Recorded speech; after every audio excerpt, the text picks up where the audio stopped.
गणित भी कैसा महान विषय है ना। ऋण और ऋण मिल जाए तो धन बन जाते, परंतु अंक गणित और जीवन के गणित में बड़ा अंतर है। बुरे से बुरा मिल जाए तो कभी अच्छा सिद्ध नहीं हो सकता। यदि दो बुरे संधि करें तो वो अधिक भयंकर सिद्ध होते हैं। ऐसे में उनकी मित्रता का, उनकी संधि का विच्छेद आवश्यक है, चाहे वो किसी भी भांति हो।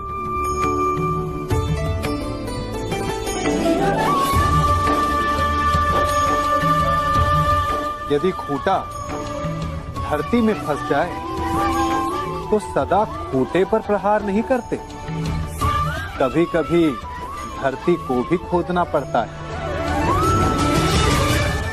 इसीलिए श्रेष्ठ यही है कि संधि करने से पूर्व विचार कर लिया जाए। यदि परिणाम भयंकर दिखे तो उससे उसका विच्छेद कर दिया जाए। संगति या साथ, मित्र और साथी मनुष्य के व्यक्तित्व के लिए सबसे महत्वपूर्ण होते हैं। अब आप कहेंगे ये कैसे? मनुष्य अवश्य अपने व्यक्तित्व के लिए उत्तरदायी होता है, परंतु मनुष्य संगति में ना चाहते हुए भी उसका व्यक्तित्व संगत की भांति हो जाता है। इन पात्रों को देख रहे हैं, मध्य में जल रखा है, इसमें दूध है और इसमें मलिन कीचड़ रखा है। यदि मैं इस जल को इस दूध में मिलाता हूं तो ये जल दूध बन जाता है, और यदि इसी जल को इस मलिन कीचड़ में मिलाता हूं तो क्या हुआ? ये जल कीचड़ बन गया। ऐसी कोई युक्ति नहीं कि जल बिना घुले मिले दूध या कीचड़ में अपना अस्तित्व बनाए रखे या उनसे अलग रहे। और ठीक ऐसा ही मनुष्य के जीवन में भी होता है। यदि एक गुणहीन व्यक्ति गुणवानों की संगत में बैठे तो उसे भी गुणवान समझा जाता है, सम्मान का पात्र समझा जाता है। और यदि एक गुणवान व्यक्ति गुणहीनों की संगत में बैठे तो उसे भी तिरस्कार मिलता है। इसलिए अपने जीवन में सदैव संगति सोच समझकर सावधानी से चुनिएगा। हमने एक बात अपने माता पिता, अपने बड़ों से, अपने बुजुर्गों से सुनी ही होगी कि संगति का प्रभाव मनुष्य पर पड़ता ही है। यदि वर्षा की एक बूंद सीप के मुख में जाए तो वो मोती बन जाती है, और यदि वही वर्षा की एक बूंद सर्प के मुख में जाए तो विष। तो क्या यही सत्य है? नहीं। आपने कभी चंदन के वृक्ष को देखा है? उस पर सर्प विचरण करते हैं, विषधर उससे लिपटे रहते हैं, परंतु फिर भी चंदन का वृक्ष विषैला नहीं होता। वो तब भी सुगंध देता है और पवित्र माना जाता है। तो इसका रहस्य क्या है कि वर्षा की बूंद पर संगति का प्रभाव पड़ता है और चंदन के वृक्ष पर नहीं? इसका रहस्य है आत्मबल। वर्षा की बूंद वातावरण के अनुसार स्वयं को बदल लेती है, इसीलिए उसकी संगति ही उसका प्रारब्ध बन जाती है। परंतु चंदन का वृक्ष अपना व्यक्तित्व, अपना गुण नहीं खोता। इसीलिए यदि आप में आत्मबल हो, आपका मन दृढ़ हो, तो बुरी से बुरी कुसंगति भी आपका कुछ नहीं बिगाड़ सकती। आप इस जलती हुई अग्नि को देख रहे हैं, इसमें जलते हुए अंगारों को देख सकते हैं।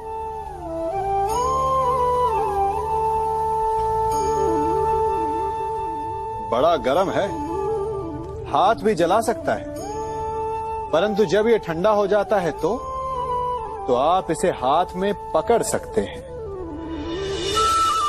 परंतु देखिए, ठंडा होने के पश्चात भी इसने हाथ काला कर ही दिया। यही गति दुर्जनों की भी होती। आप भले ही उनके साथ जलकर नष्ट नहीं हुए, परंतु आप भी अपयश के भागी अवश्य बनते हैं, क्योंकि बुरे व्यक्ति का साथ कभी भी लाभदायक सिद्ध नहीं हो सकता। इसलिए श्रेयस्कर यही है कि दुर्जनों से हम दूर रहें।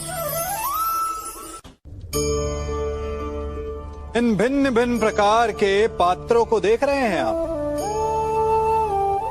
क्या आप बता सकते हैं कि इन पात्रों में क्या रखा है? आपको लग रहा होगा कि इसमें भिन्न भिन्न प्रकार के द्रव्य है ना? परंतु ऐसा नहीं है। इन सभी में एक ही जल है। देखिए,